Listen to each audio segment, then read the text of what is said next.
안녕하세요. 위클리 사이언스 뉴스의 김상현 기자입니다. 코로나19 언제 끝날까요? 정말 많이 힘드시죠?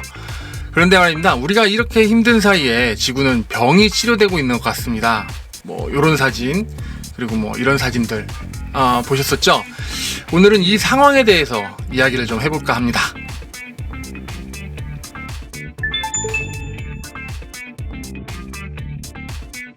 여러분, 한민족 과학기술자 네트워크라고 혹시 들어보셨나요? 코센이라고 하는데요. 전 세계에 있는 한인 과학기술자들을 하나로 연결하는 네트워크 서비스입니다. 2019년 기준으로 70여 개국에 14만 명이 넘는 한국인 과학자들이 회원으로 참여하고 있습니다. 이 코센에서 발행하는 코센 리포트라는 게 있는데요. 지난 5월 12일에 코로나19와 기후변화라는 동향보고서가 올라왔습니다. 텍사스 A&M 대학교 이경선 박사가 분석한 이 리포트는 여러 언론에서 이슈로 떠올랐는데요. 그 이유는 코로나19로 인해서 실제로 온실가스 배출량이 크게 감소했다고 보고를 했기 때문입니다. 이경성 박사는 코로나19로 인해서 그동안 쉽게 확인할 수 없었던 그 인간의 활동이 지구에 미치는 영향, 이거를 확인할 수 있는 기회가 됐다라고 이야기를 했는데요. 그리고 또 세계 곳곳에서 야생동물이 텅 빈 도심으로 나와 돌아다니는 모습이 목격되고 또 공기와 물이 깨끗해졌다는 소식이 들리고 있다라고도 이야기했습니다. 이 리포트에서는 온실가스 배출량의 감소를 수치로 정확하게 증명을 하고 있습니다. 중국은 2월 초부터 3월 중순 사이 공장들이 폐쇄하면서 탄소 배출이 약 18%나 감소를 했다고 하고요.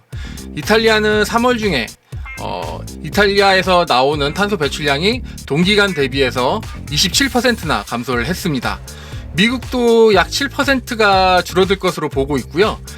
결국 전 세계적으로 약 4%의 탄소 배출량이 하락할 것으로 예상을 하고 있습니다. 여기까지 들으면 코비드19가 지구를 위해서 되게 좋은 일을 하고 있다라고 해서 박수를 짝짝짝 쳐주고 싶기도 한데, 이게 그냥 일시적인 일이고 경기가 좋아지면 다시 공기가 안 좋아질 수 있다라는 게 문제입니다.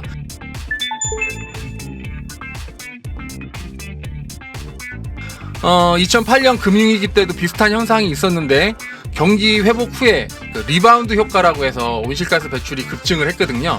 이미 중국은 서서히 온실가스 감축세가 줄어들고 있다고 합니다. 거기다가 코로나19 때문에 사람들의 이동이 확 줄어들자 석유 가격이 굉장히 폭락을 했죠. 또 미국 트럼프 행정부가 화석연료 지원 정책을 펴면서 안타깝게도 온실가스 배출 감소 효과는 길게 가기 힘들 것이라고 합니다.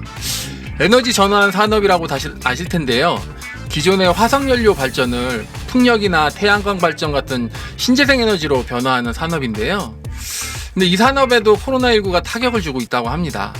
이 산업에 필요한 부품의 공급 사슬이 마비가 되고 노동자의 이동이 제한이 되면서 대규모 프로젝트들이 중지가 되거나 지연이 되고 있기 때문이라는데요. 특히 중국이 타격을 받으면서 문제가 크다고 합니다. 역시 세계의 생산기지 중국. 북한도 인건비 굉장히 쌀 텐데. 오늘 주제는 원래 기후변화였는데 온실가스 이야기만 했네요. 기후변화하고도 연관이 되어 있으니까 상관이 없다고는 할 수 없죠. 지겹한 변명입니다. 앞에서 이야기한 것처럼 인간들의 활동이 멈추면서 인간이 기후변화에 어떤 영향을 미치는지 확인이 가능해졌다고 합니다. 예를 들어서 대기 중 에어로졸이 기후에 어떤 영향을 끼치는지 파악할 수 있는지도 알 수 있게 됐다는 건데요.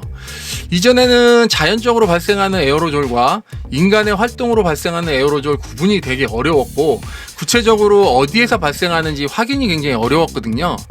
근데 문제는 앞서 이야기한 에너지 전환 사업처럼 코로나19 때문에 많은 과학 연구 프로젝트가 중단되거나 연기됐다는 건데요. 특히 기상 관측 데이터 수집이 굉장히 힘들어졌다고 합니다. 예전에는 상업용 비행기를 이용해서 약 70만 개의 온도, 풍속, 풍향 데이터를 수집했다고 합니다. 근데 지금은 그 중에서 80에서 90%가량이 줄었다고 하죠. 비행기가 안 뜨니까 이거를 수집할 수가 없는 거죠. 배도 마찬가지입니다. 그러다 보니까 필드 데이터 수집도 굉장히 어려워졌는데요. 그래서 앞으로 태풍 같은 기후재해에 대한 예측에 문제가 생길 수도 있다고 하네요. 올해 영국 글래스고에서 열릴 예정이었던 기후변화 총회가 내년으로 연기되면서 각국의 기후변화 정책 수립에도 영향을 미치게 됐습니다. 개발도상국의 경우에 그 기후변화 대응 정책 마련에 어려움도 굉장히 생길 것으로 예상이 되고 있는데요. 그 외에도 각종 회의와 워크숍 등이 연기되면서 기후변화에 대응하기 위한 구체적인 대책 마련이 굉장히 어렵게 됐습니다. 여기에 활용할 자금도 경기 침체 덕에 확보가 굉장히 또 어렵다고 합니다.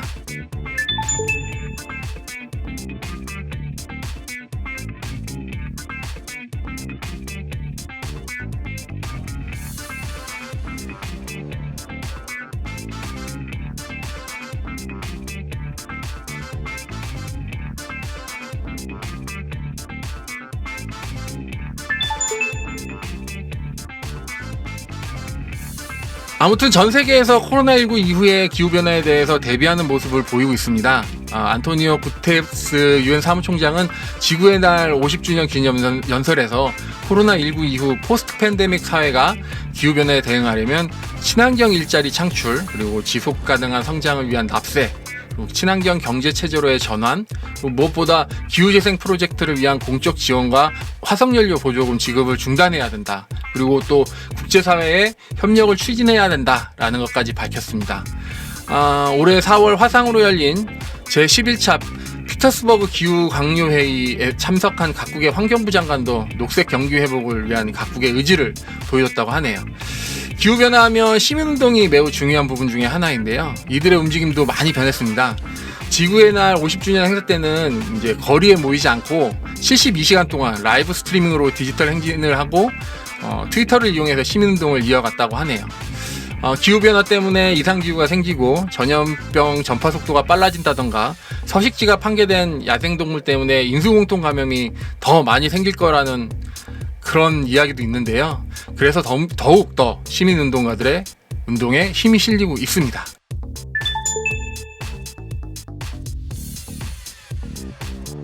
네, 오늘 위클리 사이언스 뉴스는 여기까지입니다.